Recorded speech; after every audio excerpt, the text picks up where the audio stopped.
HarperAudio presents One Touch of Scandal by Liz Carlyle, performed by Nicola Barber.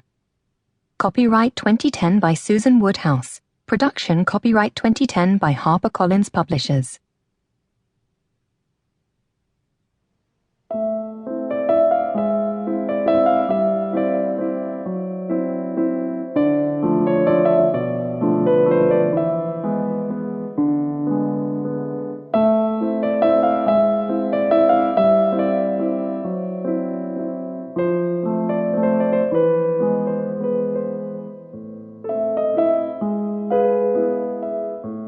Prologue. Rise of the Guardians.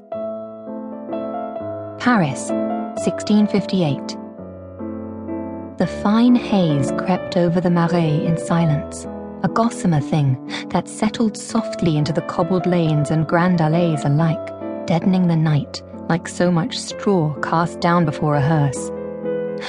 Along the Seine, the lamplights of Paris turned one after another to a roomy amber, their beams barely piercing the night. It little mattered. The storm that had rained down upon La Cité for all of 3 days and nights had driven both man and beast to shelter, and in the Marais neither stirred. None heard the hoofbeats that pounded out of the broom, at first a mere rumble of sound. But the sound gathered and quickened, became a cacophonous clatter, then rang and swelled into a roar neither fog nor death could still, and no man could ignore, until the narrow lane of Rue Saint-Paul was filled wall to windowsill with horses, dark from sweat and foamed with lava.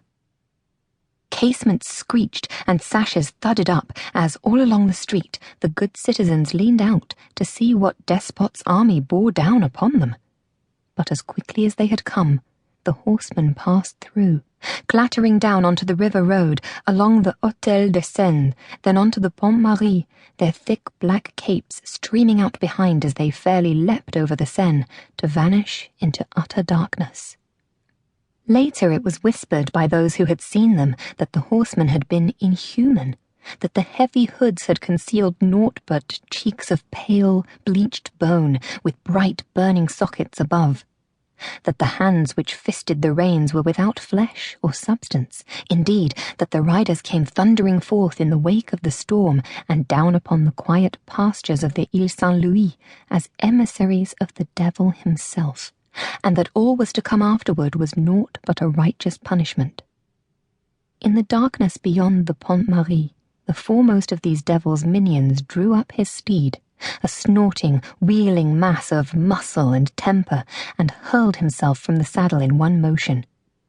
His cloak of black wool billowing about his boots, he strode through the mud and weeds, then lifted his fist, of bone and flesh, to pound upon the door of an old stone cottage with the strength of his whole arm, and much of his shoulder too. Within, the knock was heard too well, as was his intent. Indeed, the horsemen had been heard and their purpose surmised long before they had come thundering across the bridge. A second dismounted, his torch held aloft. "They are within." "Aye, stench of guile carries," said the horseman.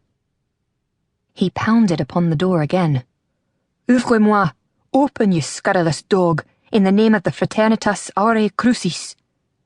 As if his words had willed it, the arched and weathered slab of a door creaked open on stiff hinges, the rusted iron ring that served as its knob clunking impotently as it stopped. "Oui?" "The gift," rasped the horseman, planting a wide palm upon the door. "We've come for the gift." A round-faced friar, his vestments a dull brown in the flickering light, his eyes feverish with agitation, looked up at the intruder. "No!" the horseman bellowed, laying the opposite hand to his sword hilt. The friar shook his head. "Je ne sais pas ce que vous voulez. You, sir, are a bloody liar." The words were lethally soft. "The gift, man. No, or by all that is holy, I shall bind you by the wrists and drag you back up to St. Paul's to stand before our Jesuit brethren. And what will you say for yourself then, eh?" The friar's visage twisted with vehemence.